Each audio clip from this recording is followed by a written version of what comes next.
עושה שלום במרומיו, הוא יעשה שלום עלינו ועל כל ישראל, ועמו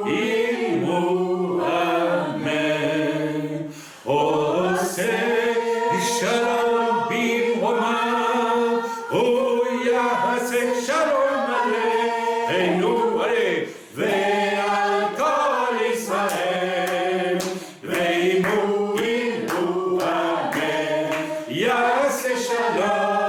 יעשה שלום, שלום עלינו ועל כל ישראל, יעשה שלום, שלום עלינו ועל כל ישראל,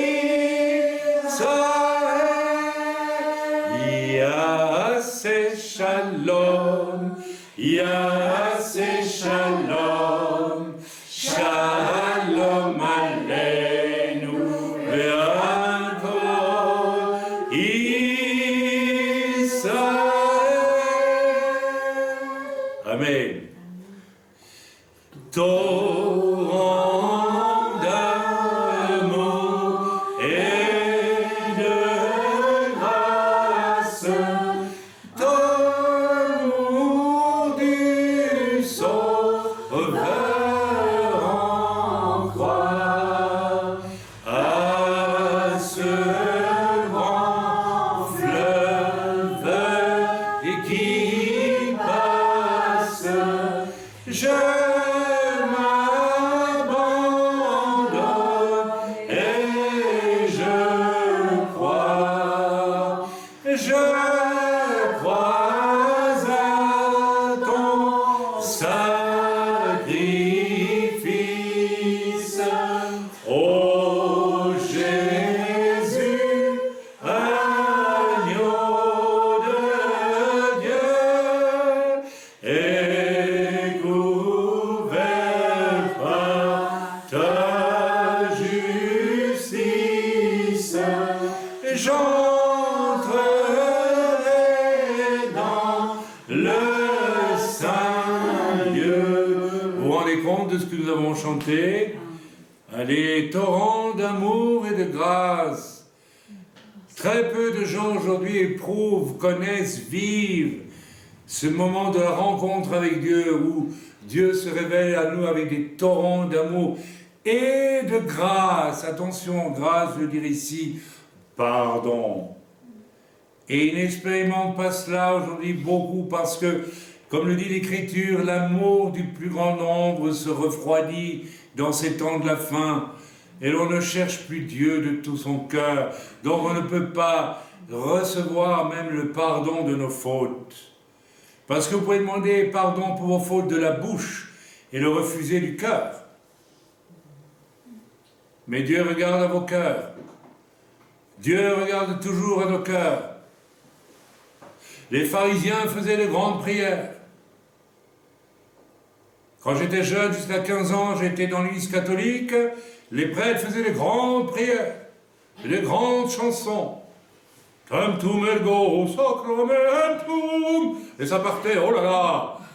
Mais quand vous parliez avec ces messieurs, vous vous rendez compte qu'ils ne croyaient même pas en Dieu. Ils ne croyaient pas en Dieu. Vous pouvez demander pardon à Dieu de la bouche, et souvent parce que vous êtes un peu obligé. Mais du cœur, vous ne le faites pas. Mais je tiens à vous dire une chose, c'est dans nos cœurs que Dieu regarde. C'est dans nos cœurs, c'est pourquoi il est dit dans l'Écriture qu'il y aura plus de place au ciel pour les prostituées, qui du cœur ont demandé pardon, que pour des tas d'humains extrêmement religieux, qui de la bouche demandent pardon. Comme le pharisien et le publicain, vous savez, c'est une histoire que nous avons lue 100 fois. Le pharisien rentre dans la synagogue et il dit « Seigneur, tu vois, je donne la dîme de ceci, je fais cela, je respecte ta loi, je suis un bon juif, n'est-ce pas ?» Et le publicain, les publicains, c'était des gens qui lisaient pas tellement la Torah. C'est pas bien de pas lire la Torah, mais bon, voilà. Mais un jour, ce publicain qui trichait sans doute avec ses impôts, je ne sais pas, qui faisait des tas de choses, un jour son cœur s'est serré, il a dit, non, je vais pas aller à la synagogue pour me montrer, je vais aller à la synagogue pour prier Dieu, pour voir s'il peut me pardonner. Et le publicain est entré avec son cœur et pas avec des mots. Et au fond de la synagogue, il a dit, moi je suis un minable, je suis un misérable, je n'ai pas d'excuse devant toi, oh Dieu. Et Jésus de dire, à votre avis, lequel des deux est sorti justifié? On a tous compris que c'est celui qui a parlé à Dieu avec son cœur. Et aujourd'hui, un des drames de beaucoup de dits chrétiens, qu'ils soient messianiques ou pas, ils ne parlent pas à Dieu du cœur, ils parlent à Dieu de la bouche. Mes amis, torrent d'amour et de grâce, l'amour de Dieu nous est révélé d'une façon extraordinaire lorsque du cœur nous nous repentons, lorsque du cœur nous venons au salut, lorsque du cœur nous voyons notre misère, au lieu de la cacher, au lieu de nous raconter des bobards sur nous-mêmes, au lieu d'être centrés sur nous, mais d'être centré sur celui qui est mort sur cette croix, alors que lui n'avait rien fait, et est mort pour moi, qui suis un misérable, qui suis un minable, qui suis un sot, un aveugle, un orgueilleux, un minable de chez minable. Je suis pécheur par définition, et nous le sommes tous. Et lorsque je vois ma misère et que je pleure, comme le publicain, l'ancien qui pleurait sur lui. Mea culpa, mea maxima culpa, en latin. C'est ma faute, c'est ma très grande faute, c'est moi qui suis mauvais. Je le vois. Seigneur, pardonne-moi, sauve-moi, Seigneur. Le publicain, il a dit, sauve-moi de la laideur de mon vécu, sauve-moi de ça. Et Jésus dit, sortant de la synagogue, il était justifié. Il était sauvé. Oui, c'est probablement un de ceux qui a rejoint la première église à Jérusalem après. À tous les coups, vous pouvez en être sûr. Torrent d'amour, oui, Dieu nous aime. Mais il faut aussi passer par la porte étroite. Et c'est la croix, la porte étroite, qui nous permet d'avoir accès au Dieu qui nous aime de toute évidence. Mais regardez le monde, comment il va. Regardez la figure des gens dans la rue. Vous croyez qu'ils ont l'impression que Dieu les aime? Non, ils sont séparés de Dieu à cause de leurs péchés, à cause de leur orgueil, à cause de leur vanité. Ils ne veulent surtout pas admettre qu'ils ont besoin de Dieu.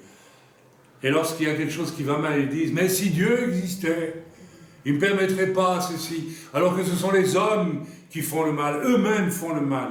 Mais c'est Dieu qui est coupable. Amen. Allez, on chante le chant suivant. Amen. Nous adorons Adonai, mais est-ce que nous l'adorons vraiment? Est-ce que mon cœur est pur? Comme un Pessah, quand je viens pour célébrer l'Éternel, n'est-ce pas? Pour ce qu'il a fait pour moi à la croix. Et qu'en passant, il m'a dit, mangez-en tous, ceci est mon corps, buvez-en tous, ceci est mon sang. Ça veut dire, vous devez devenir comme moi.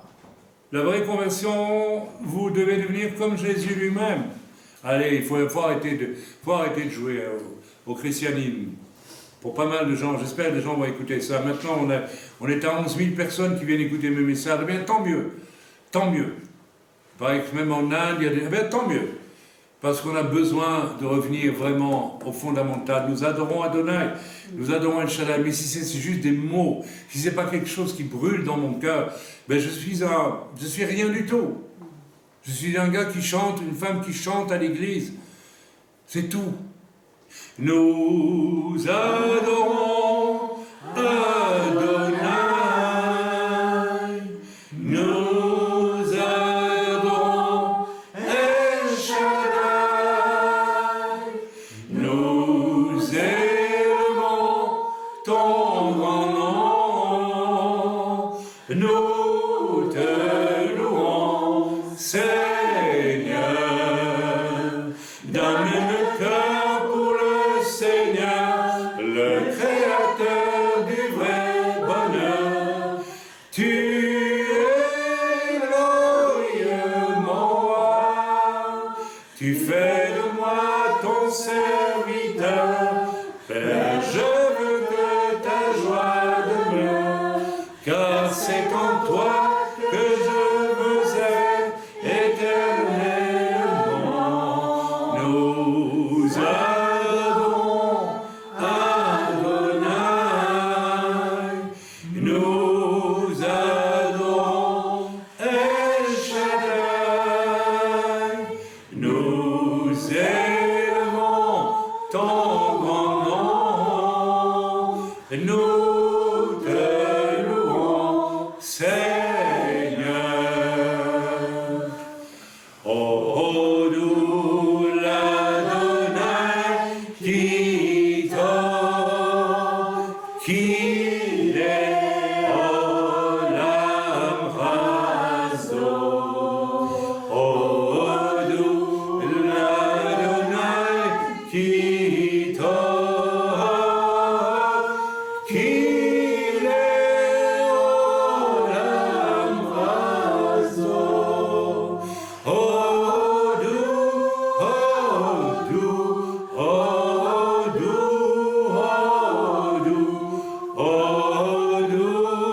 t'aime.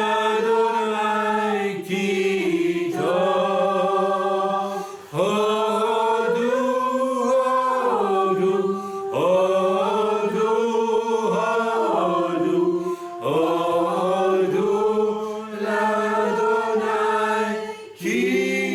t'aime.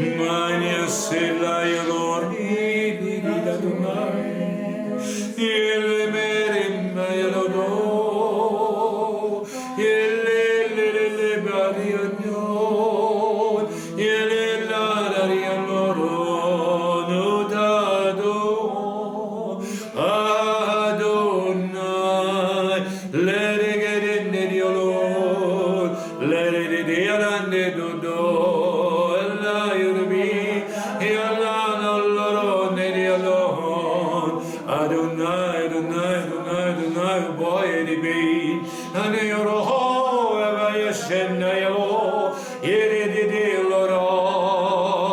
voilà, j'équipe tes mains pour ces temps définis de la fin, je les équipe d'une puissance que tu ne connaissais pas et que tu vas connaître. Réjouis-toi, mon enfant, dit l'Éternel, le Dieu tout-puissant, Dieu d'Abraham, d'Isaac et de Jacob, en Yeshua, notre Sauveur. Alléluia.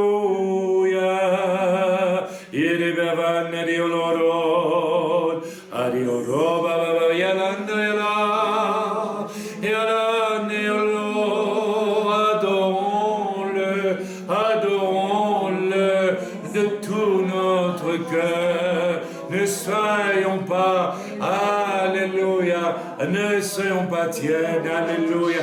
Adorons-le, adorons-le, adorons-le, adorons sa puissance, adorons sa grandeur, adorons sa magnificence, adorons ce Dieu d'amour et de puissance. Alléluia.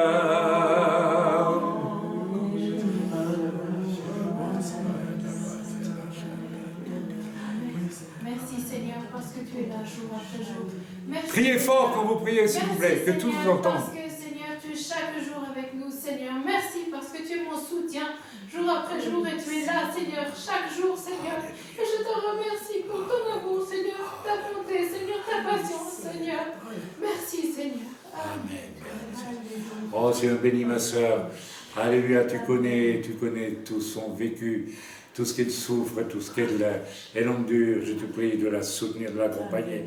Seigneur, j'ai senti dans mes mains quelque chose descendre, quelque chose d'une puissance que je ne connaissais pas. Et Seigneur, je bénis ma sœur au nom de Yeshua ce matin pendant ce culte d'adoration. Je la bénis, Seigneur. Je la bénis, je sens cette puissance, cette force qui est venue. C'est très étrange pour moi dans mes mains. Et Seigneur, merci parce que tu veux équiper tes enfants d'une puissance qu'ils ne connaissaient pas encore dans ces temps difficiles.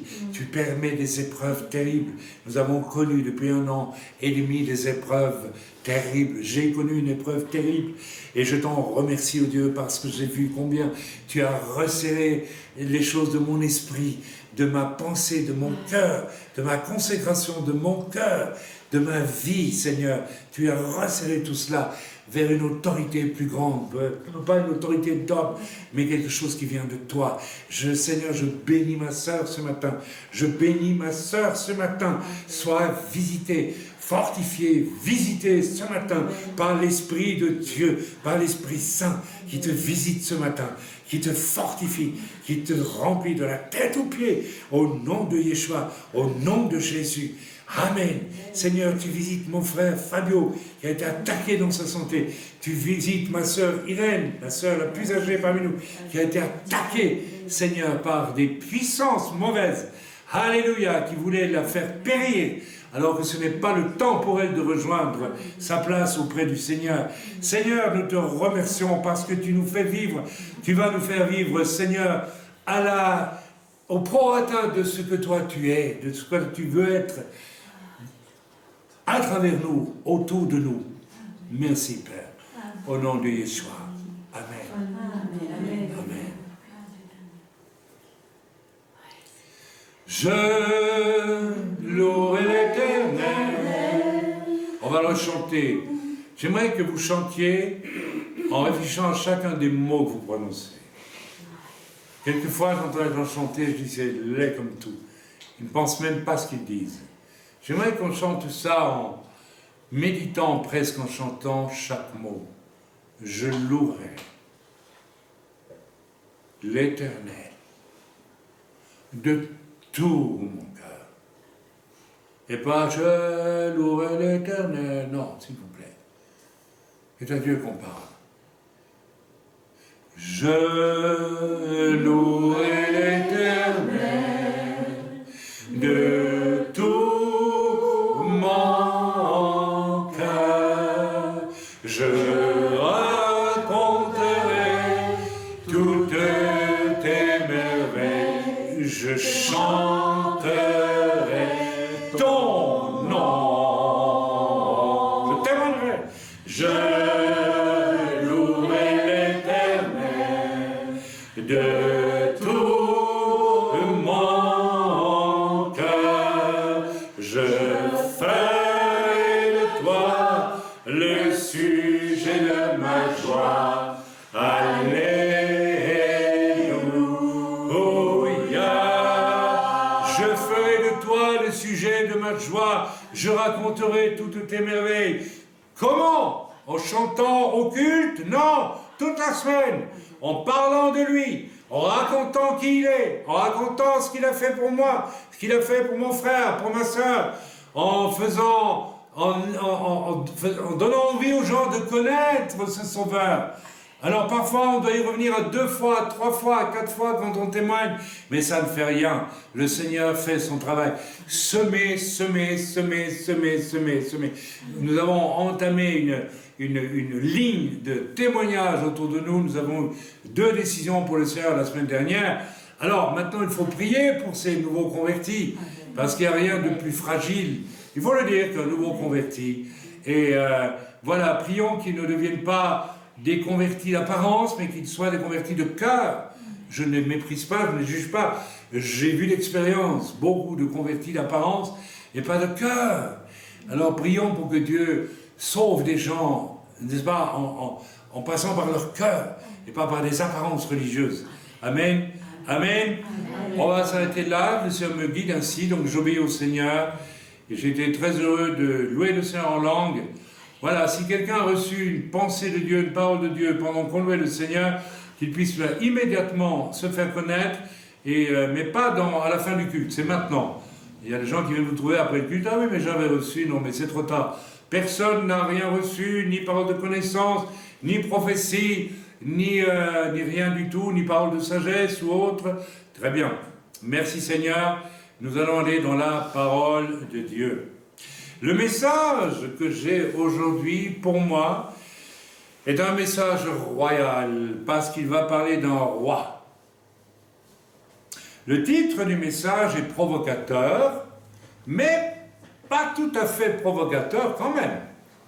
Il contient une grande vérité malgré tout, même s'il est un peu provocateur.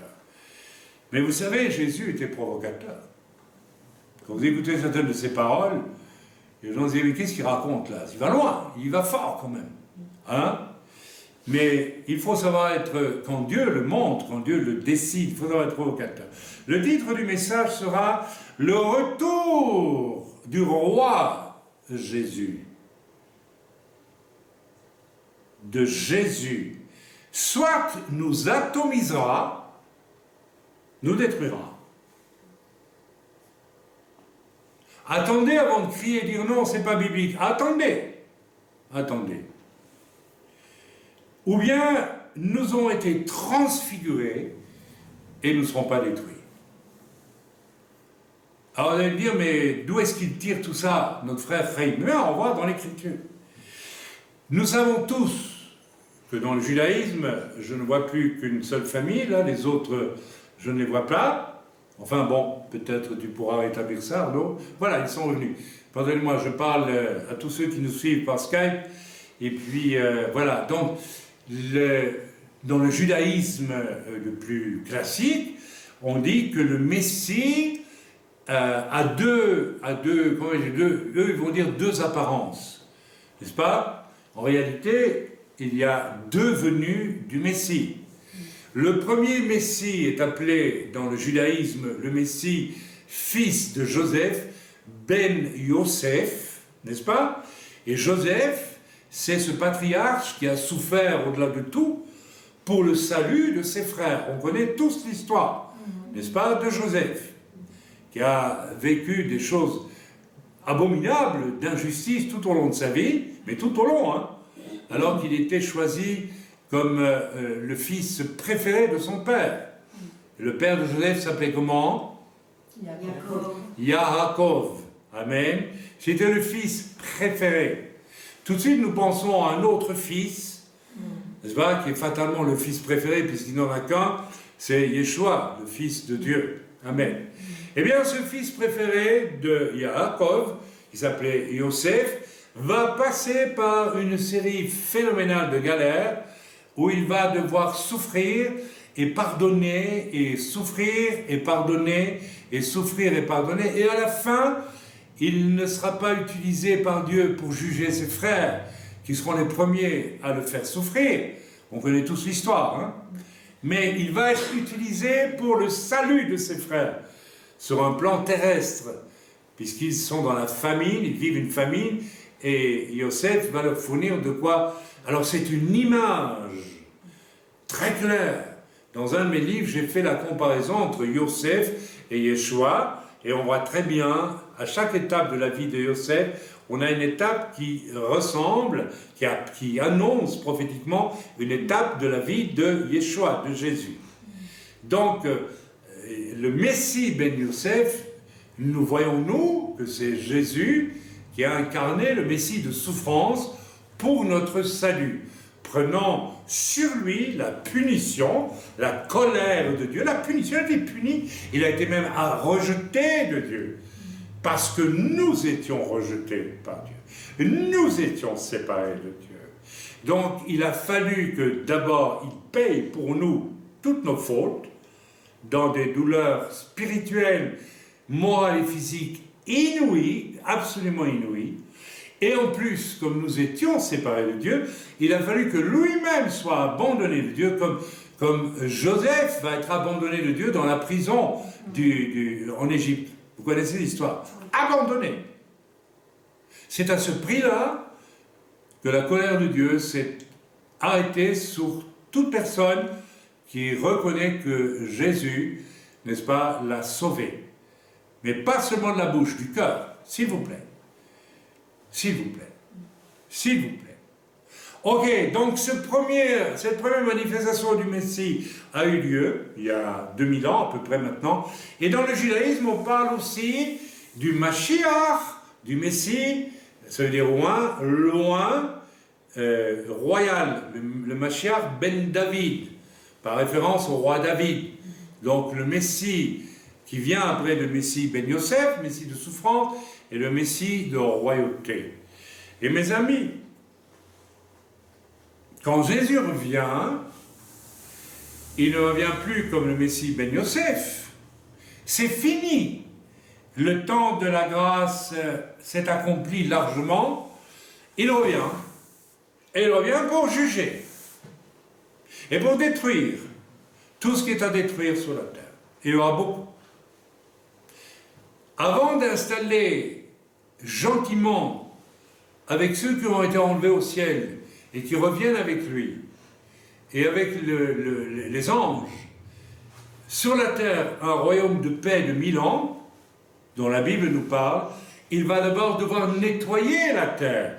Il va devoir enfermer le diable, il va devoir mettre en prison les chefs d'État de la plupart des nations, et il va devoir détruire des armées entières qui à Jérusalem se seront rassemblées, et voyant Jésus revenir sur les nuées, voudront se battre contre Jésus qui revient sur les nuées, parce que ces armées seront dans les mains de Satan jusqu'au-dessus de la tête.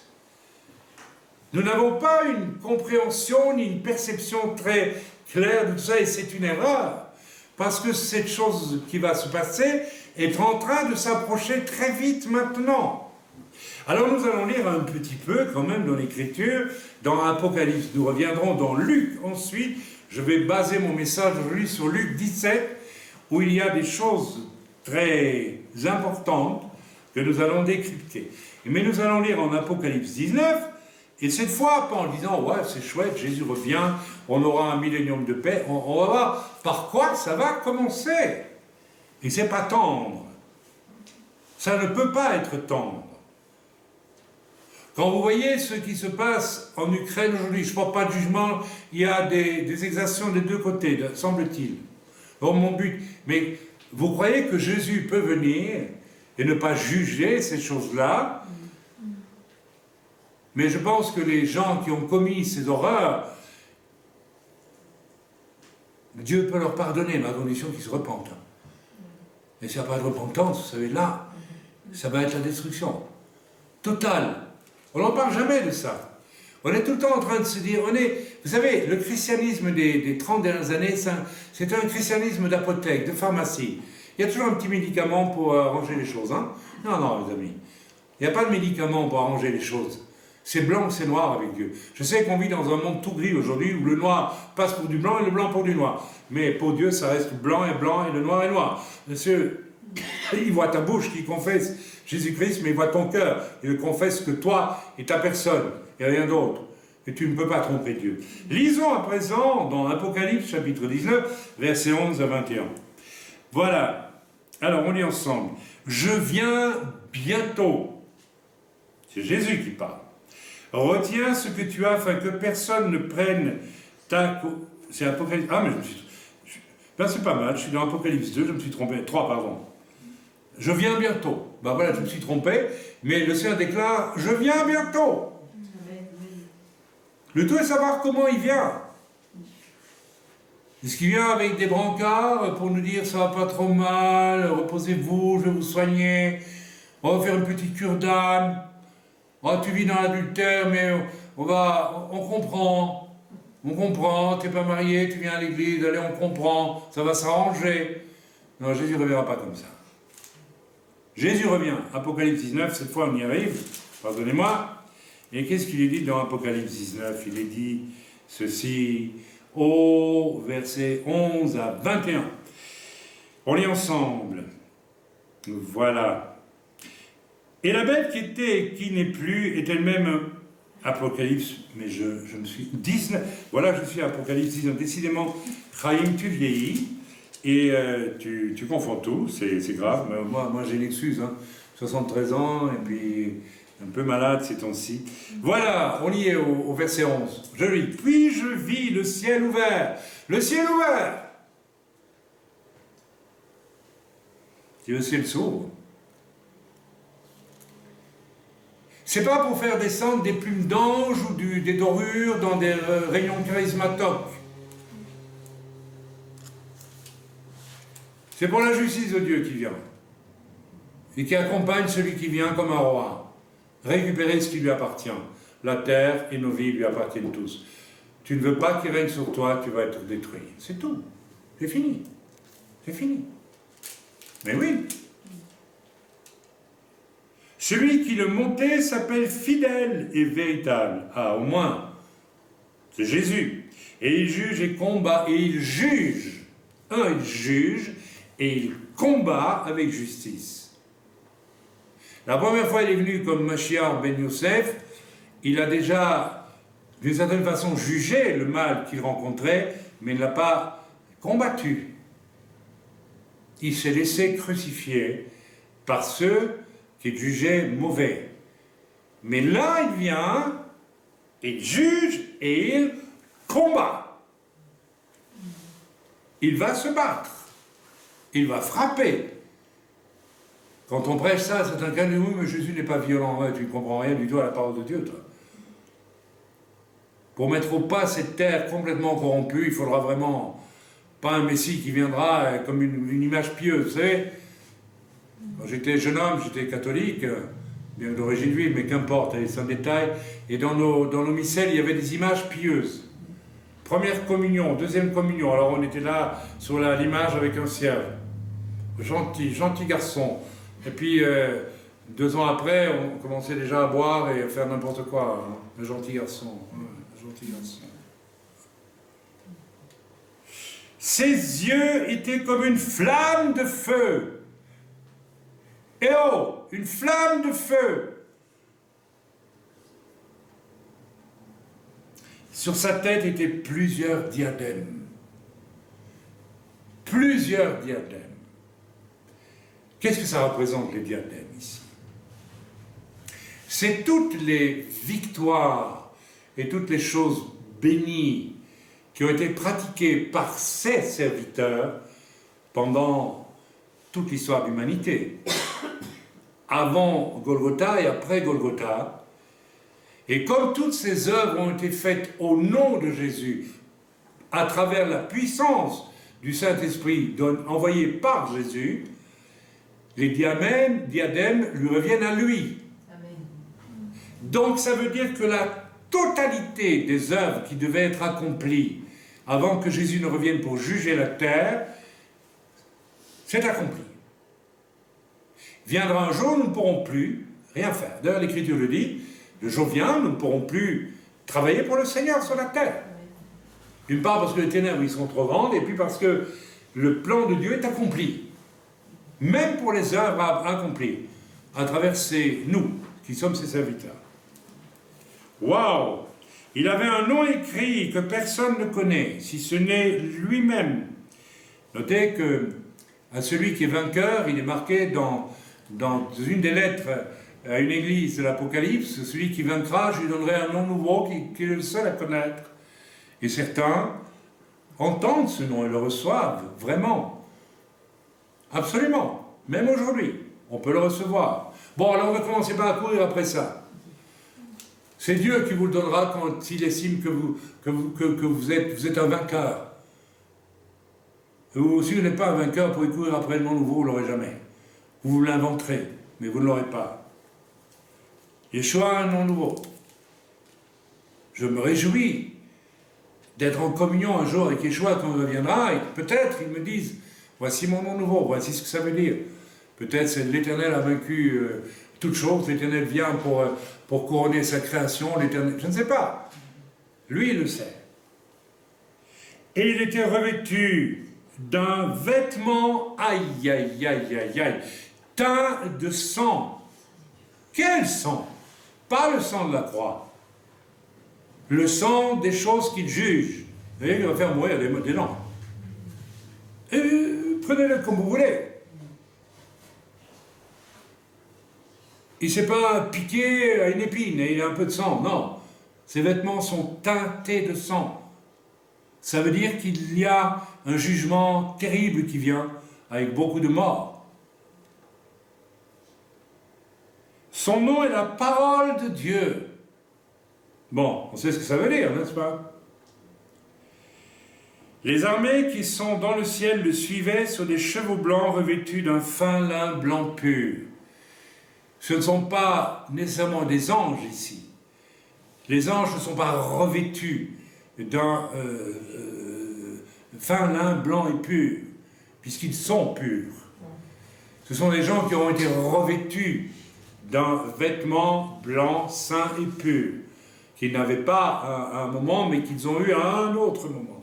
On comprend très bien qu'il s'agit des vrais croyants Yeshua, sauvés, estimés parfaits par Dieu, au moment de l'enlèvement, et enlevés vers le Seigneur, et ils reviennent sur des chevaux blancs comme Jésus, pour, n'est-ce pas, accompagner Jésus dans son jugement de tout ce qui est sur la terre, et régner avec lui sur la terre. N'est-ce pas, quand l'Écriture nous parle des bons et fidèles serviteurs qui reçoivent 5 villes à gérer ou une ville, tout ça, ce ne sont pas des symboles, ce sont des réalités qui s'accompliront pendant le millénium, je peux vous le dire. Je peux vous le dire. Je peux vous le dire. Ma femme pourrait vous le dire aussi. Amen? Oui. Oui, ça va arriver. De sa bouche sortait une épée aiguë. Waouh! Yeshua qui revient au roi, ouvre la bouche, il y a une épée blanche, aiguë. Pas une épée de Goldorak en caoutchouc, mais une épée terrible. On n'aime pas les prédicateurs qui prêchent fort, on n'aime pas ça. Christianisme évangélique aujourd'hui, il faut être gentil. On a l'impression qu'on ressemble de plus en plus aux catholiques. Oui, Jésus c'est trop dur. Marie elle est gentille. Oui, Marie elle est gentille. Jésus est plein d'amour. Mais il est juste. De sa bouche sortait une épée aiguë pour frapper les nations. Il les pètera, les nations, avec une verge de fer. Vous savez ce que c'est qu'une verge de fer? C'est une barre de fer. Une barre de fer. Vous avez déjà vu une barre de fer? Vous avez déjà pris dans nos barbecues, parfois au refuge, on a des barres de fer. Prenez une barre de fer comme ça, rentrez chez vous et commencez à cogner dans votre salon ou dans votre porcelaine. Vous allez voir ce qui va en rester. Il ne restera rien du tout. Il ne va pas venir avec un sceptre d'amour, dire voilà, on a changé. C'est fini, c'est terminé, on ne change plus. On casse, on détruit. Voilà. Il foulera la cuve du vin de l'ardente colère de Dieu Tout-Puissant. Il foulera du vin de l'ardente colère de Dieu. Vous imaginez l'ardente colère de Dieu, mais ça, c'est pas peu de choses. On ne nous prêche pas ces choses-là. Hein. On nous parle toujours de Jésus qui revient, puis tout va aller bien. Après, on sera heureux sur la terre, on aura tout ce qu'il faut. Et ça va commencer par un sérieux règlement de compte. C'est même pas un règlement de compte, c'est une nécessité. Amen, nécessité qui doit aussi s'accomplir dans nos vies. On ne peut pas dire être sauvé et ne pas laisser Dieu avec une verge de fer commencer à nous montrer ce qui ne va pas dans nos vies. Tu résistes à ça très bien. Au retour du Seigneur, tu vas être atomisé. Si c'est ce que tu cherches, c'est ce qui va t'arriver. Tu seras atomisé, tu seras détruit. Tu ne pourras plus te repentir. C'est fini. Dans la partie finale des choses, au retour du Seigneur, il n'y a plus beaucoup de place pour la repentance ou quoi. Pendant le temps, les 7 ans de règne d'Antéchrist, il y a encore de la place, ici et là, pour peut-être même des réveils, des choses comme ça. Mais à la fin, non, il n'y aura pas de place. Ça sera le combat final. Vous serez d'un côté ou vous serez de l'autre. Vous serez avec le Seigneur et vous revenez, vous êtes sur la terre et vous serez détruits. Il y a grand risque en tout cas. Il avait sur son vêtement et sur sa cuisse un nom écrit: Roi des rois et Seigneur des seigneurs. J'ai tous les droits, je suis le roi des rois, je suis le plus grand des rois, moi je viens tout juger. Toutes les royautés privées aussi, tout. Les maris qui n'ont pas été bibliques, les femmes qui ont été rebelles, les femmes qui veulent absolument, n'est-ce pas, prendre la place des hommes. Eh oui, je sais, ça ne va pas plaire ce que je dis, mais ça ne fait rien. Tout ce qui est contre l'ordre que Dieu a établi et qui amène une stabilité dans la société. Hier, je parlais avec 2 frères qui ne sont pas juifs et qui me disaient, Il y a quelque chose d'incroyable quand on observe des juifs religieux, ils sont allés piller des juifs religieux. Il dit, mais c'est incroyable. Oui, je sais ce que tu as vu. Elle m'a dit, oui, dis-moi ce que j'ai vu. Et tu avais un homme responsable, un père, n'est-ce pas? Et puis tu as vu à côté de lui une femme qui respecte son mari. Et puis tu as vu une ribambelle d'enfants qui obéissent aux parents, n'est-ce pas? C'est ce que... Ah ben oui, c'est ce que j'ai vu. Et il a dit, et dans nos églises, c'est tout le contraire. Mais tout ça va être jugé, mes amis. Si Dieu a utilisé le peuple d'Israël pour nous montrer comment on construit une famille, eh oui, oui, c'est dans la parole de Dieu. Eh bien, il faut le faire. Vous ne voulez pas le faire? Vous voulez vivre comme des barbares, comme des païens, renversant tout ce que Dieu a établi? Ok, vous allez être jugés, vous allez le regretter. Et je vis un ange qui se tenait dans le soleil, un ange qui se triait dans le soleil. Il cria d'une voix forte, disant à tous les oiseaux qui volaient au milieu du ciel, « Venez, rassemblez-vous pour le grand festin de Dieu. » Vous vous rendez compte, le festin de Dieu? Afin de manger la chair des rois, la chair des chefs militaires, la chair des puissants, la chair des chevaux et de tous ceux qui les montent, la chair de tous, libres et esclaves, petits et grands, tout le monde. Atomisation de tout ce qui n'appartient pas à Dieu, au dernier moment, au retour du Seigneur. Waouh! Alors, si vous voulez être convaincu de la pertinence de cette écriture, si vous n'êtes pas encore convaincu, parce que vous préférez voir les choses du côté, oui, mais ça va s'arranger, il vient pour amener la paix sur la terre, il amène la guerre d'abord. Alors, lisons ensemble dans Ésaïe au chapitre 34, et nous finirons quand même par une portion d'écriture positive de ce qui viendra après le jugement de Jésus sur cette terre à son retour. Nous lisons Ésaïe 34, si vous voulez bien. Alors, bon, ben voilà, c'est très simple. Voilà, excusez-moi, je vais le trouver. Ésaïe 34, c'est toujours ces Bibles qui collent. Ésaïe 34, le voilà. Voilà, ok. Alors, on va lire seulement quelques versets, hein. Prophétie contre Édom, mais en réalité, pas seulement contre Édom, mais contre toutes les nations. Donc, cette prophétie s'applique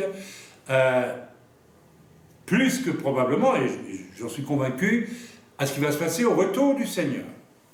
Approchez nations, toutes les nations, pas seulement Édom, nations, pour entendre. Est-ce que nous entendons ce que l'Esprit de Dieu nous dit à travers le prophète Ésaïe?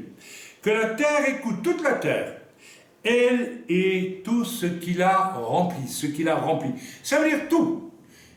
Même la création, écoutez. Il n'y a pas d'exception. Le monde et tout ce qu'il produit. En plus, le monde et toute sa dynamique. Tout ce que nous avons fait pour produire des richesses, de la nourriture, ce que nous avons bien fait et mal fait d'ailleurs. Tout cela.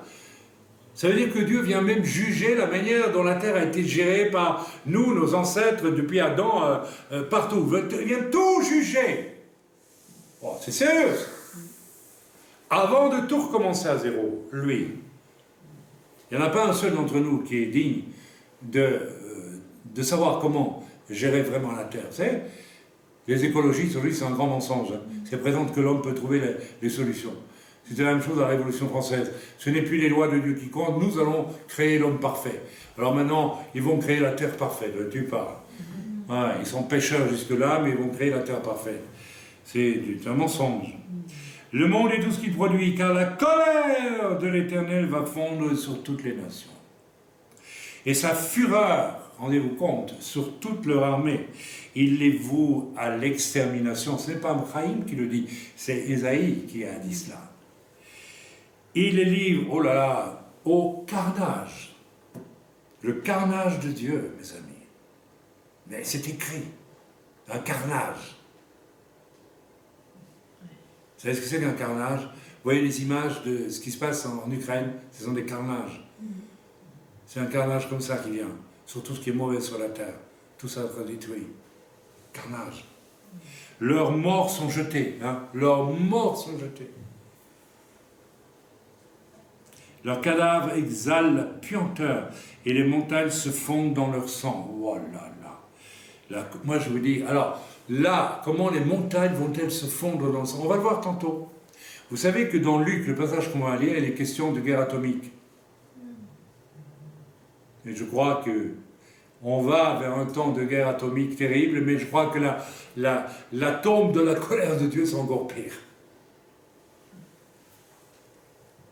Toute l'armée des cieux se dissout.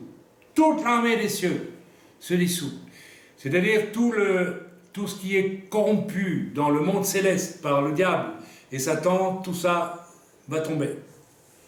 Dieu juge tout, c'est fini. Pour le moment, les démons peuvent circuler dans l'air, monter, descendre, etc.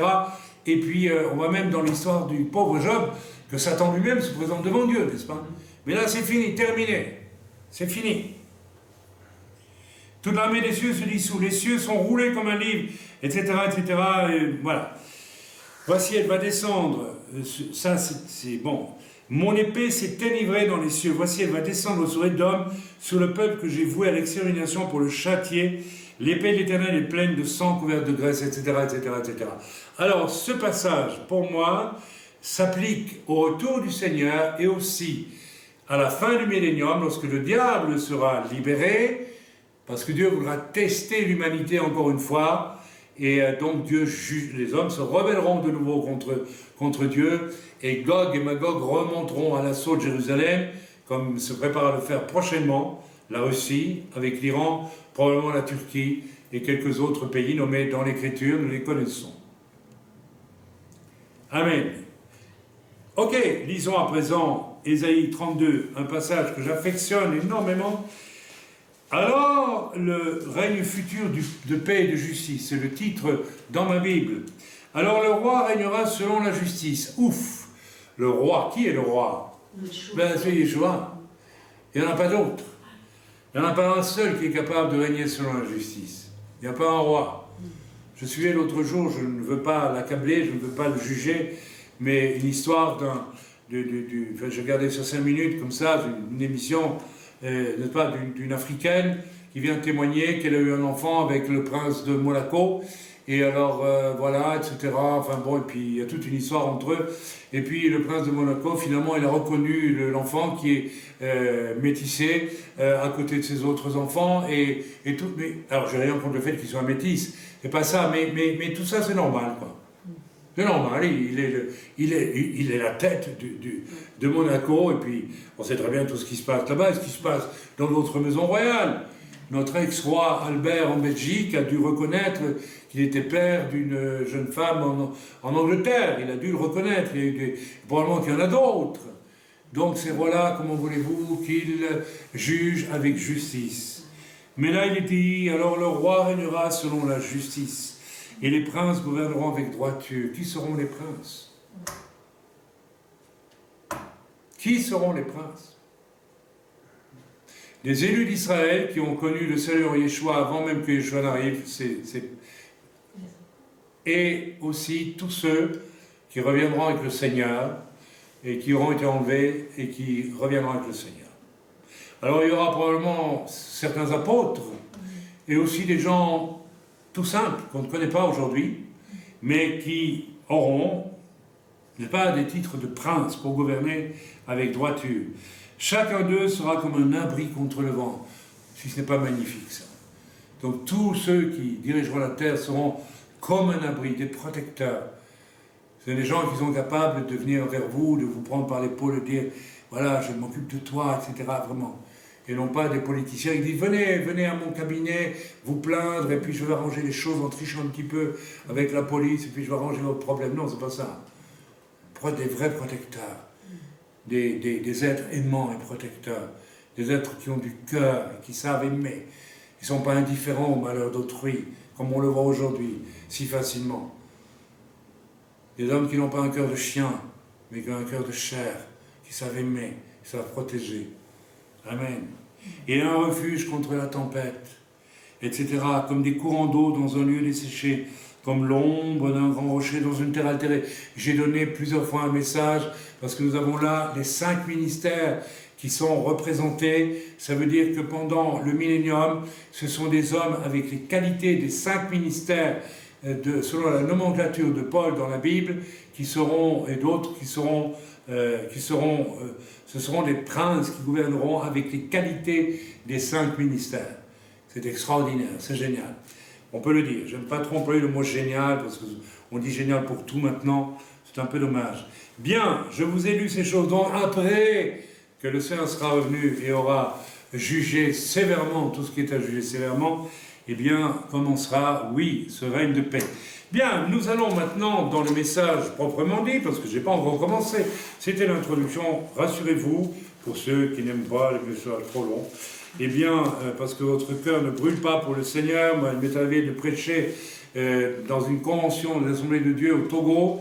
Il y a, je crois que le message durait 4h30, 5h, 4h30 au moins. Et il y avait 10 000 personnes en plein soleil. Et les gens étaient absolument à l'écoute, parce qu'ils, non pas que moi, j'étais un bon orateur, mais parce qu'ils avaient soif de Dieu. Et que Dieu leur parlait, n'est-ce pas? Les gens ne partaient pas. Hein. Ça, c'était une époque où vraiment il se passait des choses exceptionnelles, parce qu'il y avait une communion avec le Seigneur. Il y avait des cœurs tournés vers Dieu. Amen. L'apôtre Paul pouvait prêcher une journée entière ou à peu près. Ça m'est arrivé de prêcher aussi parfois des heures et des heures et des heures. Et à un moment donné, je me rappelle d'une réunion à Lugano, dans une église. Et à un moment donné, je me suis dit, mais non, ça fait 3 heures que je prêche. Et je dis au pasteur, je suis désolé. Non, non, non, non, continue. Oh, on est... Pardonnez-moi, c'est pas moi qui étais brillant, mais le Seigneur avait révélé des choses extraordinaires dans l'Écriture. Enfin, c'était des temps bénis. On lit à présent Luc chapitre 17. Alors, j'y vais à mon 17 et je vais lire avec vous. Excusez-moi, j'ai une Bible remplie de notes et parfois, j'arrive plus à lire même ce qui est écrit. Non, si, j'arrive. Non, là, j'exagère un peu. Luc 17... Et nous allons lire depuis le verset 22 jusqu'au verset 30. Et il dit aux disciples, Jésus parle, « Des jours viendront où vous désirerez voir un des jours du Fils de l'homme, et vous ne le verrez point. On vous dira, il est ici, il est là, n'allez pas. » Vous savez, ça c'est exactement ce qui se passe aujourd'hui. Alors, on ne vous dit pas que Jésus est ici ou il est là, on dit, ah, ici il y a l'onction, oh, ici il y a ça, oh, ici il y a ça. Et il y a une espèce de confusion immense aujourd'hui. Et je m'empresse de dire que lorsqu'il est écrit, des jours viendront, vous désirerez voir un des jours du Fils de l'homme, un des jours. C'est-à-dire, il parle ici à ses disciples, il leur dit, vous m'avez connu pendant 3 ans, chaque jour. Et vous savez ce qu'un jour avec moi, waouh! Vous savez où vous allez. Un temps viendra où la confusion sera tellement grande et elle grandit partout, dans l'Église aussi, et d'une façon magistrale et rapide. Les gens aujourd'hui, et je le sens dans les mails que je reçois, ils voudraient bien être rassurés. Et comme s'ils pouvaient avoir un seul jour avec Jésus afin d'y voir clair. C'est ça que ça veut dire. Et vous ne le verrez point. Eh bien, vous ne le verrez point. Ah là là! Vous aimeriez avoir Jésus avec vous, ne serait-ce qu'un jour. Je vois la déroute de tant de chrétiens aujourd'hui. Et vous ne le verrez pas. Et je vais vous dire pourquoi les gens ne verront pas. Parce qu'ils n'ont pas voulu voir ce qu'il fallait voir. On vous dira, il est ici, il est là, n'allez pas, ne courez pas après. Alors je vous en supplie, arrêtez de courir sur Internet, ou d'aller là, arrêtez. Posez-vous la question, pourquoi est-ce que je ne suis pas fidèle là où Dieu m'a vraiment envoyé? Il y a une sœur qui m'a dit hier, à une époque j'étais dans une église, mais je savais que je n'étais pas à ma place. Je savais que je n'étais pas à ma place. Parce que dans une région où il y avait eu du trouble, il n'y avait pas ce qu'il fallait comme église, enfin bref. Elle savait qu'elle n'était pas à sa place. Et un jour, elle a dit, maintenant je sais que je suis à ma place. Si vous savez que vous êtes à votre place, mais restez-y. Et attendez que Dieu vous parle là où Dieu vous a établi. Arrêtez de risquer votre peau spirituelle, votre destinée en courant dans tous les sens. Vous allez créer la confusion la plus totale, et c'est le cas de milliers de chrétiens aujourd'hui, de millions. Alors on continue. N'allez pas, ne courez pas après, mais car comme l'éclair resplendit et brille d'une extrémité du ciel à l'autre, ainsi sera le Fils de l'homme en son jour. Ainsi sera le Fils de l'homme. Ok? Pas besoin de courir à gauche, à droite. De toute façon, les carottes sont cuites, si j'ose m'exprimer ainsi. Maintenant, il faut savoir si on est disciple de Jésus ou pas. Et attendre qu'il vienne, qu'il nous emmène au ciel, qu'on revienne avec lui. Car le jour de Jésus, le Fils de l'homme, viendra comme un éclair. Toute la terre le verra. Amen. Mais il faut auparavant qu'il souffre beaucoup et qu'il soit rejeté par cette génération. On va y venir dans quelques instants. Ce qui arriva du temps de Noé, alors attention à ce qui est écrit ici, arrivera de même, la même chose. Au taux d'avar en hébreu, pour ceux qui suivent en hébreu. Au taux d'avar, la même chose, copie conforme. D'accord? Les hommes mangeaient, buvaient, ce qui arriva du temps de Noé arrivera de même au jour du Fils de l'homme. Le jour du Fils de l'homme, c'est le jour de son retour et du jugement. Et qu'est-ce qui arrivera au jour du retour du Seigneur? Les hommes mangeaient, buvaient, rigolaient, s'amusaient, forniquaient, allaient à l'église, demandaient pardon de la bouche, pas du tout du cœur, et restaient comme ça, s'imaginant que ça allait aller, n'est-ce pas? Ils croient qu'ils chaussent des bonnes chaussures de cuir et ils ont des savates qui sentent mauvais aux pieds, mais ils ne le voient même pas. Ouais, il y en a beaucoup comme ça aujourd'hui. Les hommes mangeaient, buvaient, se mariaient, s'amusaient et mariaient leurs enfants jusqu'au jour où Noé entra dans l'arche, le déluge vint et les fit tous, vous entendez? Tous payent. Et Jésus, lorsqu'il était sur la terre, nous a dit ça arrivera de la même façon à la fin. Les gens vont bien s'amuser et ils vont tous périr, sauf quelques-uns. Et c'est pas moi qui dis, c'est l'Écriture. Ça vaut la peine de réfléchir. Est-ce que j'en fais partie? Je ne suis pas témoin de Jéhovah et je ne prêche pas que nous faisons partie des 144 000, n'est-ce pas? Attention, je ne raconte pas ce genre de faribole, c'est pas biblique du tout. Ce sont des Israélites, les 144 000. Bon, mais voilà, c'est une parenthèse, je la ferme. Mais le jour, les hommes mangeaient, buvaient, achetaient, vendaient, plantaient, bâtissaient. C'est exactement ce que les hommes feront et feront jusqu'à la fin. Sans prendre attention à ce qui est en train de venir et qui nous est annoncé pourtant depuis des siècles dans l'Écriture. Mais le jour où Lot sortit de Sodome, une pluie de feu et de soufre tomba du ciel. On va y venir, hein, à la guerre nucléaire. Ouais.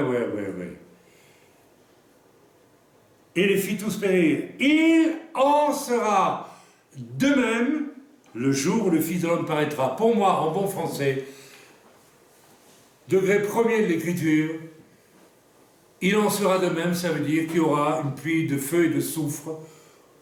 On a compris ce que ça veut dire. Il ne faut pas être très malin pour le comprendre.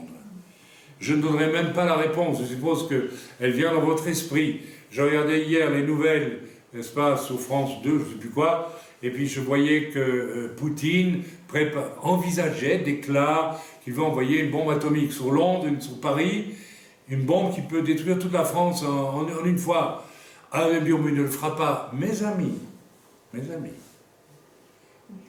quand des gens comme Poutine disent qu'ils vont faire une chose, c'est la même chose avec les terroristes islamiques, ils ont toujours prévenu qu'ils allaient semer la terreur, qu'ils allaient tuer. Ils préviennent en plus. Ça veut dire qu'ils ont tellement envie de le faire, ils sont pris par ce qu'ils veulent faire, et donc ils le font. Ils le font. Poutine est dans le même état. S'il dit qu'il le fera, ne le poussez pas trop loin. Il le fera.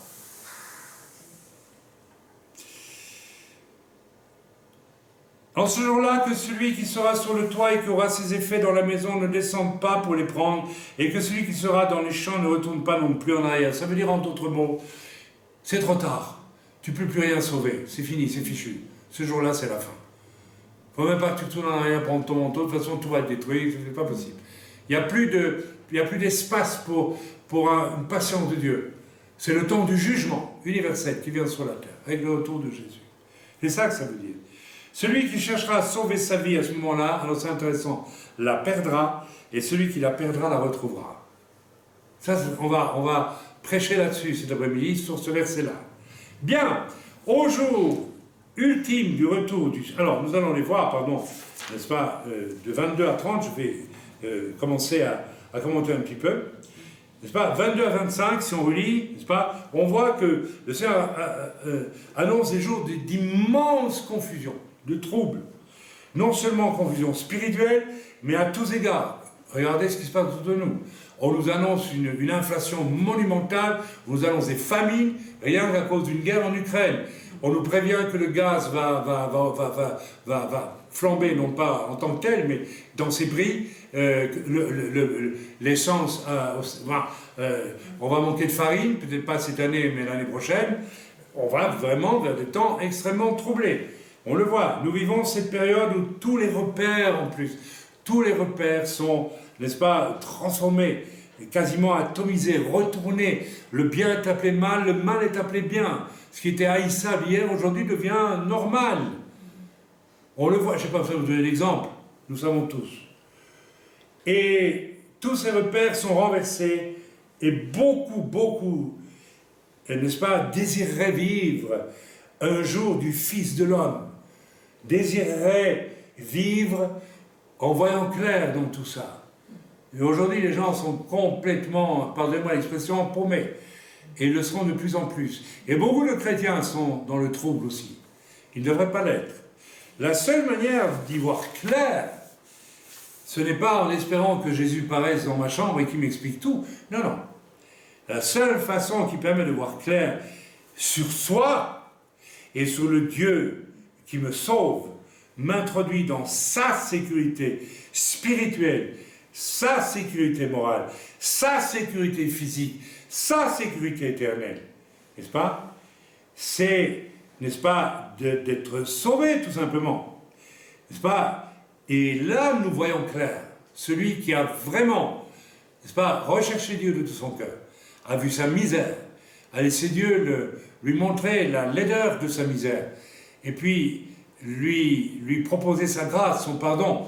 Celui-là, il voit clair. Il voit clair. Vous savez, très peu de personnes et très peu de serviteurs aujourd'hui ont la parole de connaissance. Pourquoi? Ou le discernement des esprits. Parce qu'ils ne voient pas clair. Mes fils, lorsque je partais en Afrique, je revenais aux États-Unis ou en Russie, ou que sais-je d'autre, quand je revenais, ils avaient très peur. Peur, façon de parler. Parce qu'ils savaient que papa savait tout. N'est-ce pas? Et quand je revenais, comme je priais pendant que je voyageais, ça montrait un tel a fait ça, un tel a dit ça, etc., etc., etc. Donc il savait que papa, même absent, il savait. Alors quand je rentrais, je dis alors, hein? Je dis avec un mot, mais... Ok. Celui qui est vraiment sauvé, il voit clair, mes amis. Celui qui n'est pas vraiment sauvé, il ne voit rien du tout. Il se voit que lui. Il vit pour lui. Il est centré. Il ne voit même pas le mal qu'il faut autour de lui. Ou s'il le voit, il ne s'en occupe pas. Il ne voit clair en rien du tout. Verset 24. Le Seigneur viendra comme l'éclair.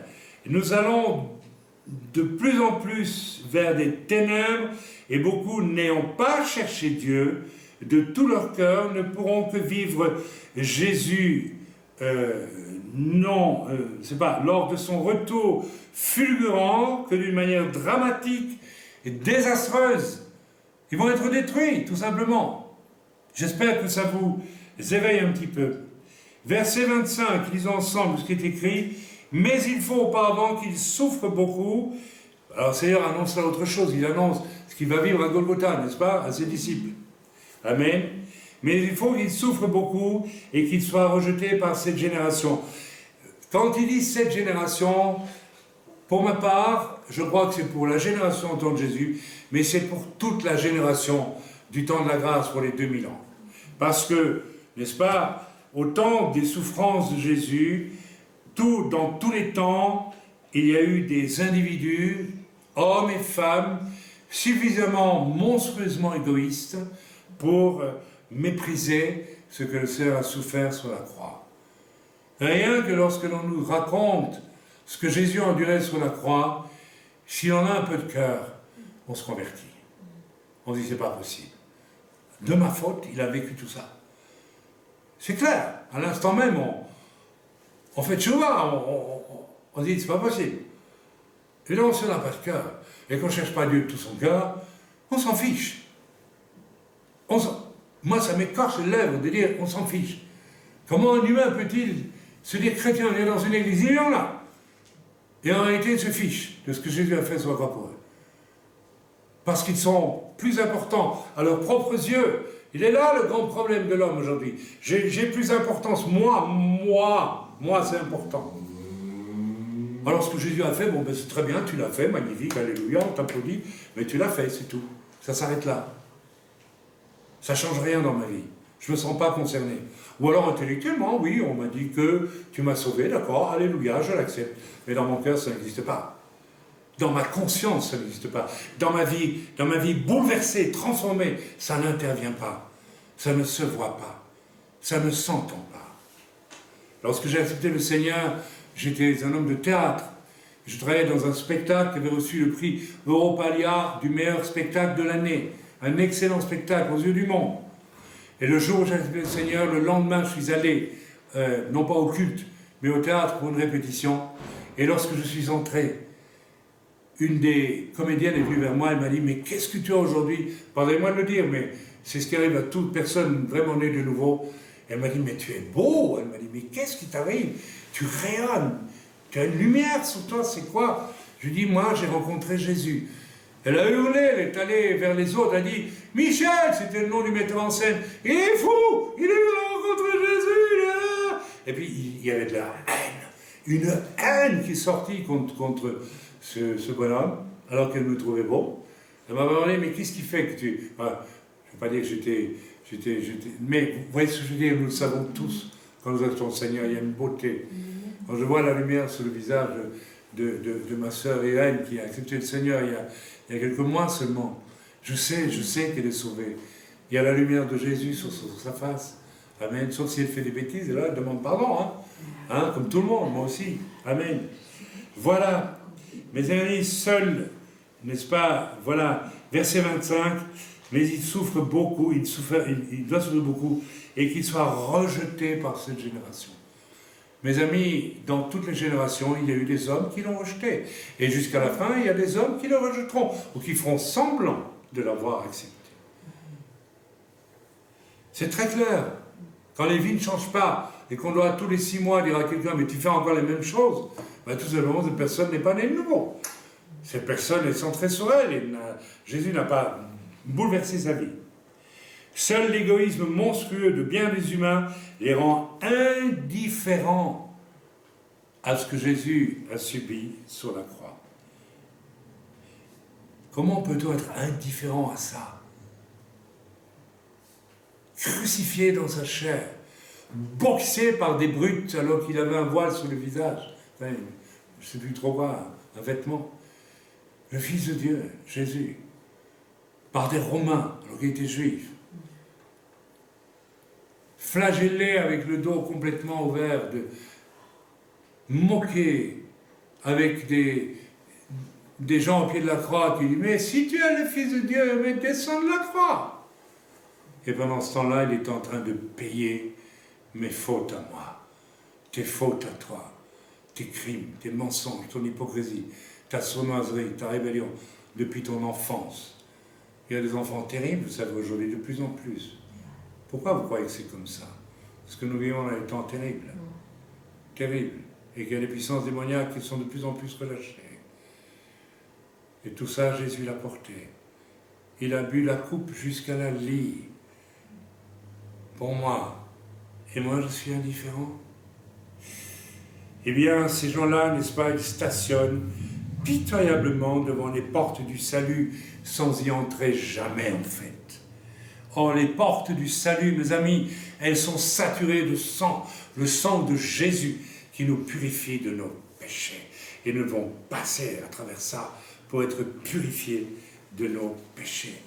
Et ces faux chrétiens-là, ils croient qu'une vague adhésion suffit, et de faire quelques petites bonnes œuvres, et puis ça va comme ça. Non, mes amis, tout cela relève de la tiédeur, dont l'Écriture nous dit dans l'Apocalypse que Dieu les vomira, les tièdes. Nous ne pouvons pas être tièdes si nous ne sommes pas acharnés pour Jésus. Nous sommes les tièdes, il faut être acharnés. Je me rappelle du frère Talingano, un Congolais, qui était venu prêcher en Belgique, dans une petite église des Ardennes, où je me trouvais. Et ce frère africain, j'étais émerveillé. Il prêchait plus que convaincu. Personne n'aurait osé se moquer de lui. Pourtant, il y mettait tellement d'ardeur. Mais on sentait qu'il y croyait à ce qu'il disait. On entend certains gens prêcher aujourd'hui.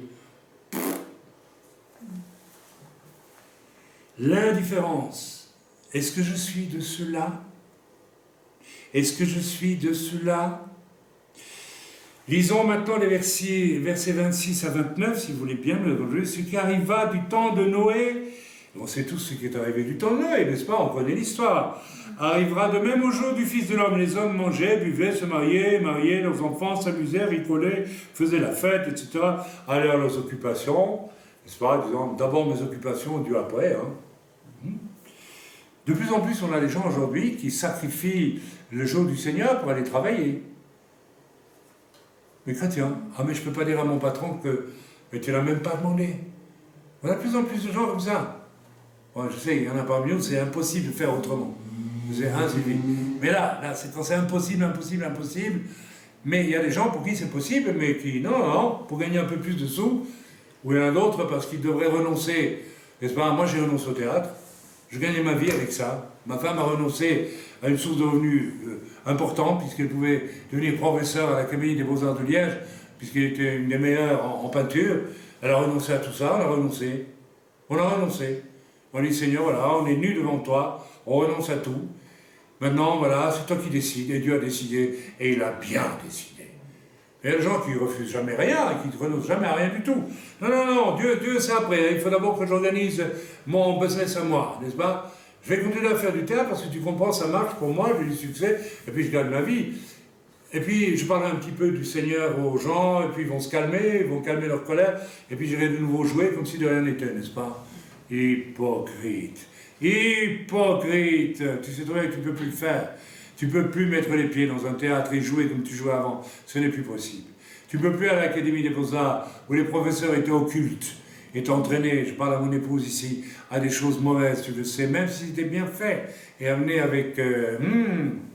était sulfureux quand même. Amen. Voilà, les gens ils préfèrent rester où ils sont, parce que c'est comme ça, puis Dieu n'a qu'à s'arranger avec ceux qui décident eux. Amen. Ce qui arrivera du temps de Noé arrivera, je l'ai dit, etc. Voilà, jusqu'au jour où Noé entra dans l'arche. Donc il y a un jour où ça s'est arrêté. On finit de rigoler, c'est fini. Dieu a dit à Noé, construis une arche, ils voient tous faire l'arche, ils rigolent, ils s'amusent, ils boivent, etc. Ils font leur truc, ils ne veulent pas de Dieu, c'est très bien, ok. Mais un jour c'est fini. Dieu a dit, tu rentres dans l'arche, terminé, je tue tout. Je détruis tout. Un jour vient, mes amis, où Dieu dira, c'est fini, je reviens, et il n'y a plus de place.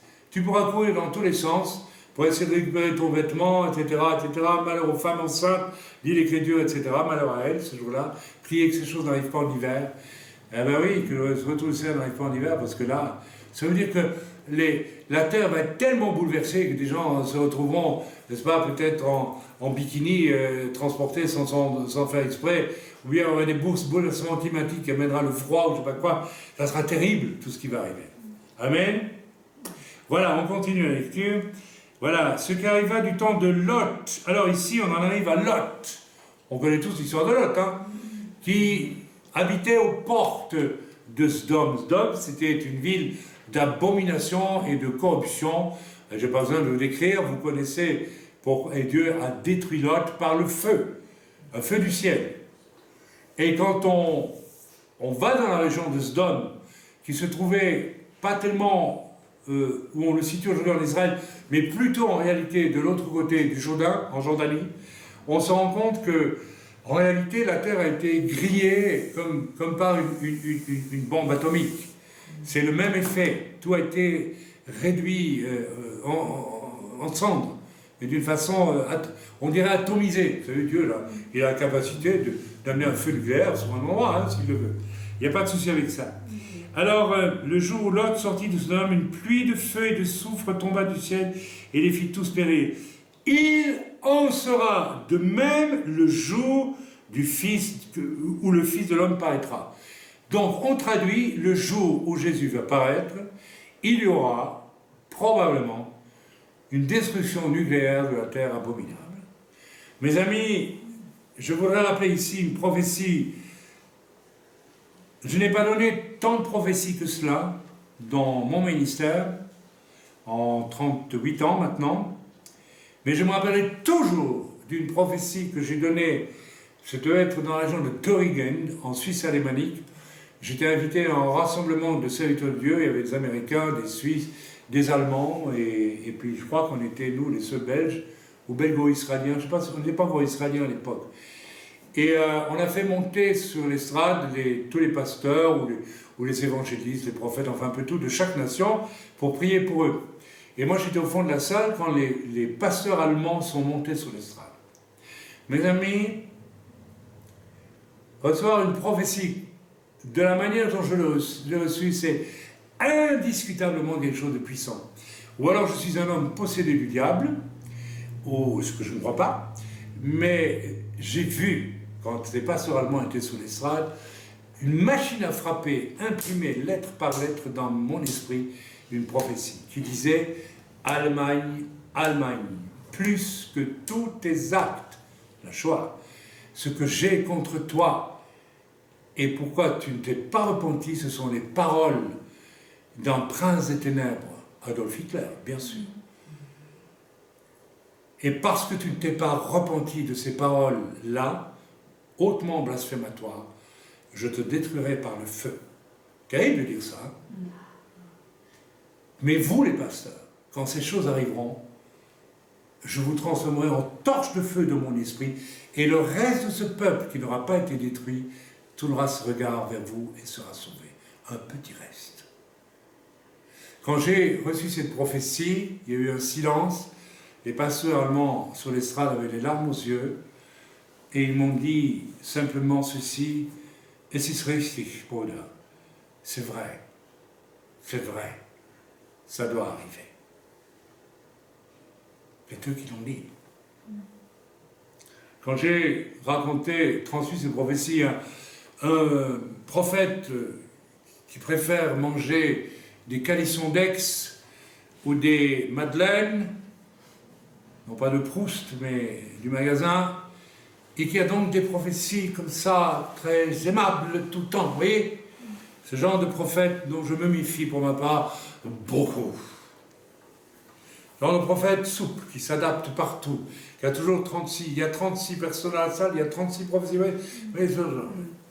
Et il m'a dit, écoute, ça, tu ne peux pas le donner, tu comprends, c'est quand même très dur. Oui. Vous avez vu ce qui est en train de se passer depuis la guerre en Ukraine? Vous n'avez pas vu dans votre télévision qu'on est à deux doigts d'une guerre nucléaire? Non, mais ça ne va pas arriver. Ah, attendez. Mes amis, ce qui arriva du temps de Lot, il est dit dans l'Écriture, arrivera de même au retour du Seigneur. On approche tout doucement de la fin du message pour les impatients. Amen. Ok? Voilà donc l'indifférence des humains, j'en ai parlé à l'égard de Dieu, n'est-ce pas, est une chose terrible. Eh bien, chers amis, vous qui êtes indifférents, sachez que quand le Seigneur va revenir, vous risquez une atomisation phénoménale. Vous auriez mieux fait d'être enlevé avec le Seigneur et revenir avec lui. Mais êtes-vous prêts à cela? Est-ce que chacun d'entre nous est prêt à cela? Est-ce que vraiment nous sommes vraiment les nouveaux? Nous avons le choix. Je reviens avec mon titre. Le retour du Seigneur nous atomisera avec des bombes nucléaires, peut-être. Vous dites, non, moi je suis en Suisse ici, oh, une bombe nucléaire sur la France, ça attendra la Suisse. Il n'y a pas de souci. Faites pas d'illusions.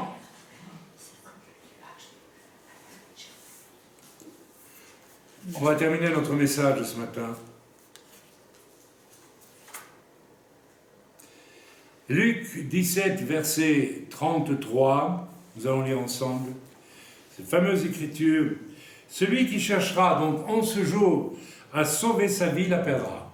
Ça veut dire que ça ne vaut même pas la peine d'essayer, tu vas la perdre. C'est tout.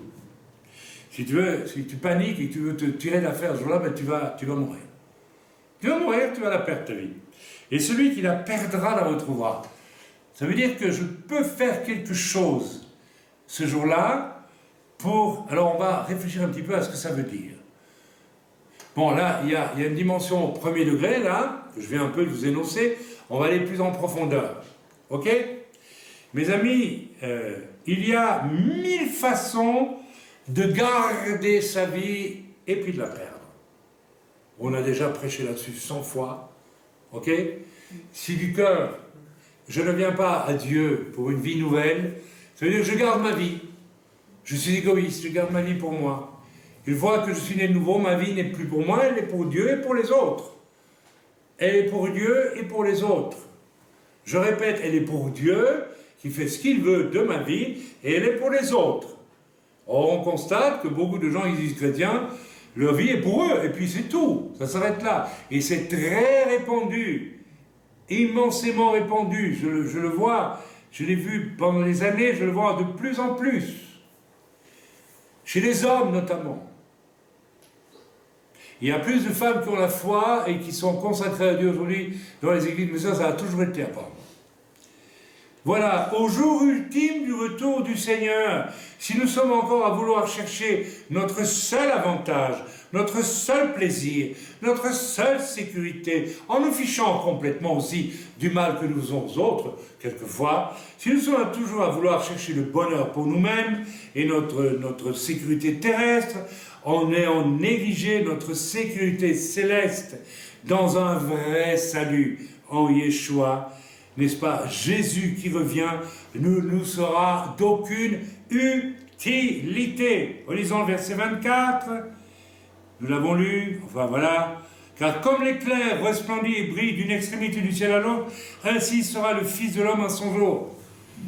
Si tu as vécu comme un pauvre égoïste jusqu'à ce jour-là, le Seigneur vient comme un éclair, tu ne pourras plus rien changer. Tu ne pourras pas dire « Allez, je me reprends vite, oh, c'est fini, c'est terminé !» D'ailleurs, en fait, à tout moment, le Seigneur peut te reprendre ta vie, hein, et c'est terminé. Il y a des gens qui meurent en hurlant de terreur, j'en ai vu. Un hôpital à Sisteron, en France, ils n'arrivaient plus à se repentir, parce qu'ils avaient trop résisté à Dieu. Ils sont morts dans cet état. Je ne vous dis pas dans quel état ils étaient. Tout, mais pas ça. Oui, ça existe. Je ne suis pas un malade, je n'invente rien. Verset 33 maintenant, nous l'avons toujours, j'ai dit, celui qui cherchera à sauver sa vie, celui qui la perdra, la retrouvera. Celui qui aura cessé de rechercher sa pauvre sécurité, son pauvre plaisir égoïste, son argent, les apparences. Ah, les apparences. Mes amis, attention. J'y viens quand même, je fais un petit détour. Attention, perdre sa vie, c'est aussi devenir humble et être joyeux de l'être. Et abandonner le culte du moi, les apparences, la vanité, l'orgueil de la connaissance. Il y a des gens, c'est insupportable de les écouter. Ils sont à peine passés par un peu de repentance qui vous étalent comme la confiture sur une tartine. Des tas de choses qu'ils disent connaître, ils en sont écœurants. Mes amis, quand vous êtes vraiment sauvés et que vous assistez à ce genre de spectacle, vous n'avez qu'une envie, c'est de sortir de la pièce. Et ça existe. Des choses qui révèlent une nouvelle naissance avortée de façon dramatique. Alors qu'est-ce que c'est que de perdre sa vie et de la trouver? J'ai trouvé un très bel exemple que je vais vous citer, et nous arrivons, je le dis encore une fois, parce que je sais qu'il y a des gens qui sont pressés, pas chez nous apparemment, ça va. Lorsque les gens ont été emmenés pour des raisons politiques ou prisonniers de guerre ou juifs dans des camps de concentration ou d'extermination, il y a une histoire, il y a un constat qui s'est fait, c'est que les gens qui cherchaient à tout prix à survivre mouraient les premiers. Ceux qui voulaient absolument sauver leur peau mouraient les premiers. Et ceux qui survivaient et qui survivaient complètement sont ceux qui s'oubliaient et qui pensaient aux autres. Celui qui n'avait qu'un morceau de pain et voyait quelqu'un de plus maigre que lui et qui lui donnait. Eh bien, celui-là, ça a été prouvé, ça a été observé, ça a été enregistré, survivait mieux. Parce que vous savez, si vous avez de l'amour en vous, Dieu peut faire que vous ne mangez pas pendant 40 jours et vous ne mourrez pas. Mais si vous n'avez pas l'amour de Dieu en vous, et que vous êtes en train toujours de... parce que vous vivez dans l'angoisse de la mort, vous allez mourir. L'Écriture dit ce que je crains, c'est ce qui m'arrive. Donc ceux qui savent perdre leur vie pour les autres vivront. Je trouve que c'est un exemple magnifique. Donc, vous savez ce que vous devez faire si vous voulez vivre. Aimez les autres. Arrêtez d'être préoccupés de vous-même. Il y a certaines personnes, elles ont tout. Elles veulent encore tout et encore plus. Elles ont la santé, elles sont belles, elles sont grandes, elles sont fortes, elles ont ceci, elles ont un mari ou une épouse merveilleuse, une famille, ils ont un bon travail, ils ont tout, et ils ne donnent rien. Si, ils donnent un petit peu pour sauver les apparences. Mais à l'heure de donner vraiment, ils ne donnent pas, ils gardent pour eux.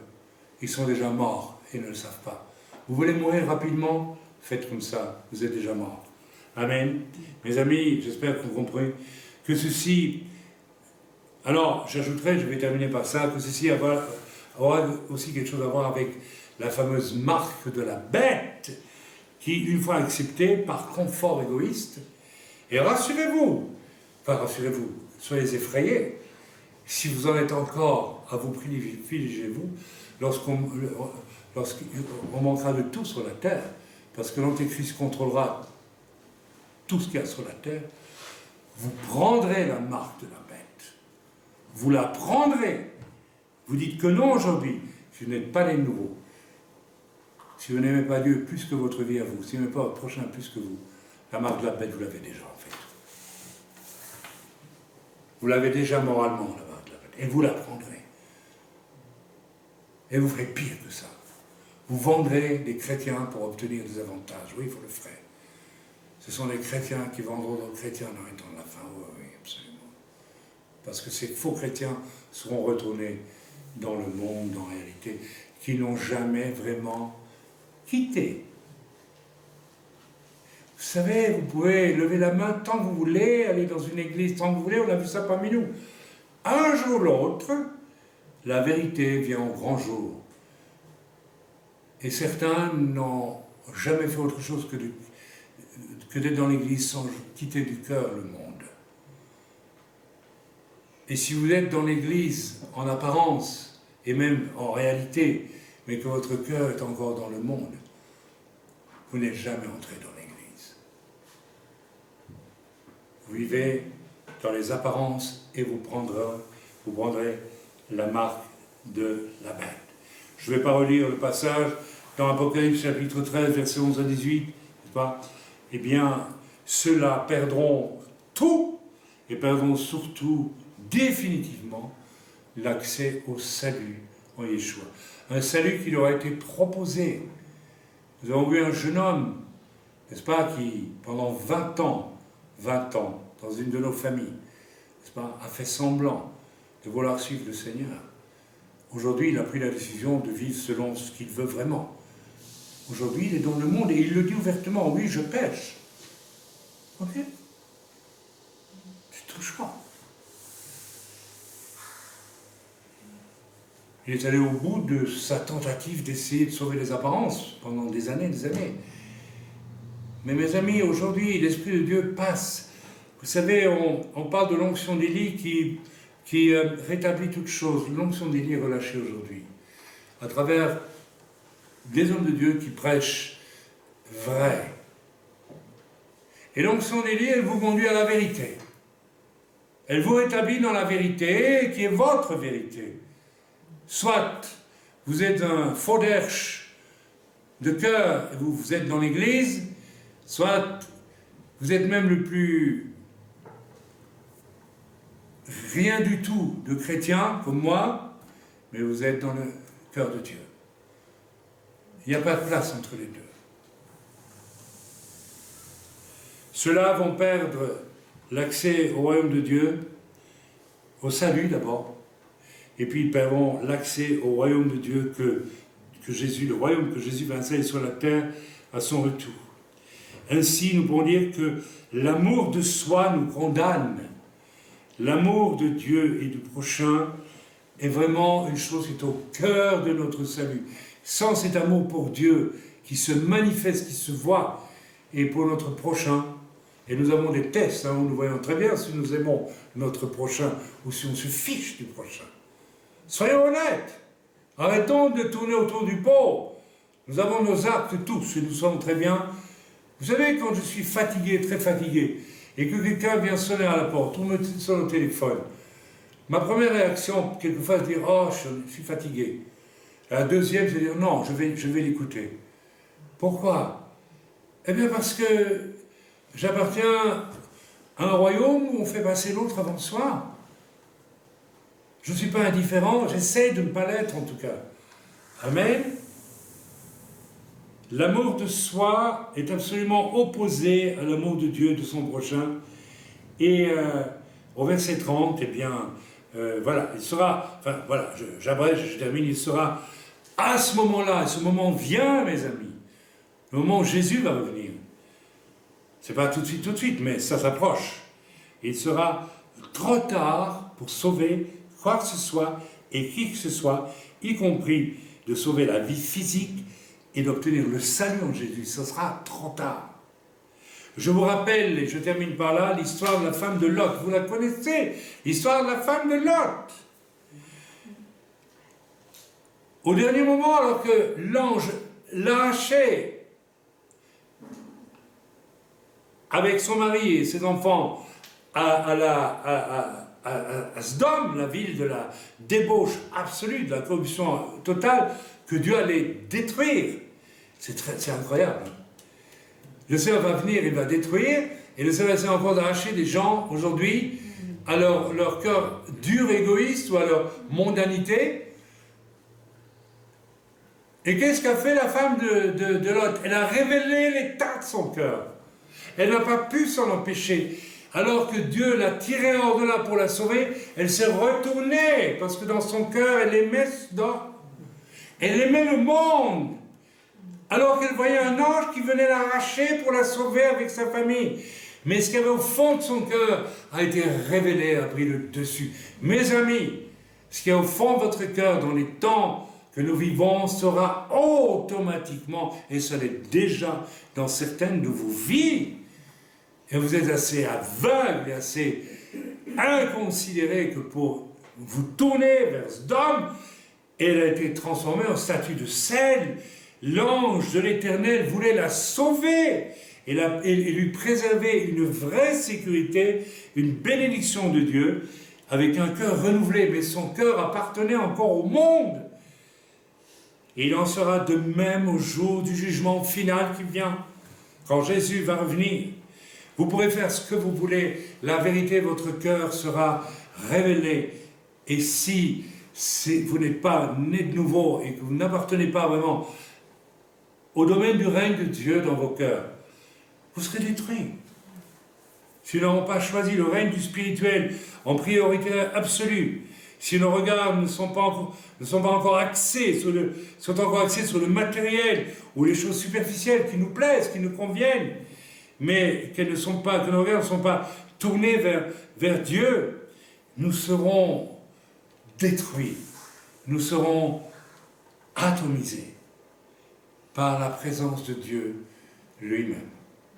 Rappelez-vous, dans l'Apocalypse, nous l'avons lu, nous allons relire ça rapidement pour terminer ce message. Apocalypse 19, verset 11, n'est-ce pas?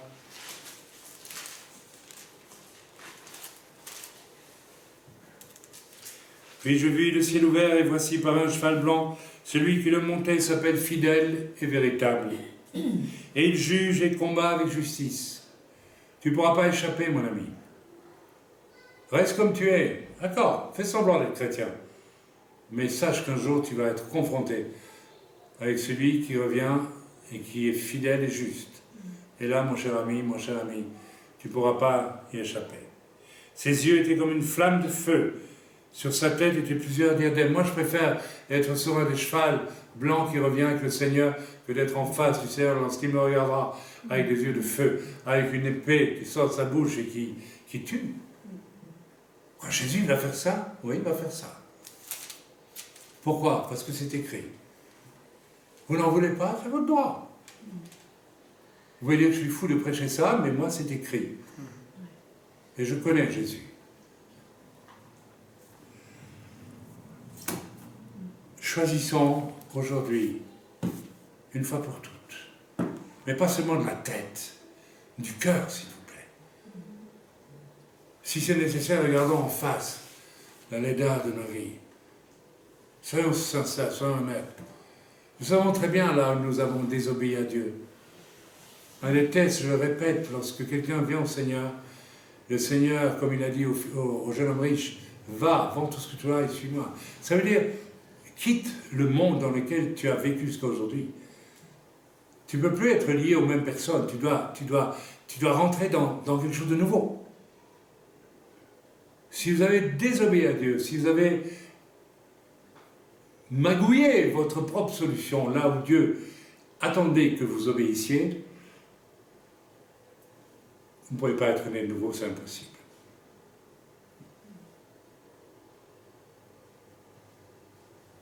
Et vous pourrez faire ce que vous voulez dans le temps où Jésus va revenir, au moment où Jésus, vous serez détruits.